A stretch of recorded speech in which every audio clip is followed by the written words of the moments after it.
First time nangyari sa akin yun sa coaching career ko na pinalaro yung apat. I don't know. I can't really explain that. I knew that I had some time to think about who I will field in. We were thinking about it.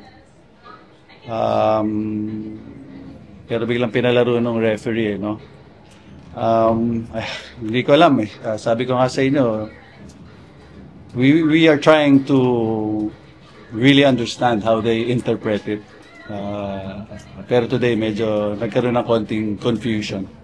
So buti na lang, no, despite that, no,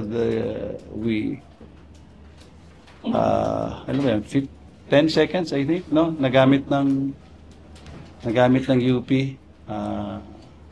Tama ba? Ano na ba nangyari doon? More than 10 seconds. Yeah, I think more than 10 seconds nakain no? Yeah. But still, bola nila. Tama. No? I was expecting i-rewind ba? Ibalik talaga yung bola doon. So as if nothing happened. And then we put our fifth guy in. No? So wala po silang I don't know if it happens in FIBA. No? Hindi ko alam. Bali coach, wala po silang explanation kanina.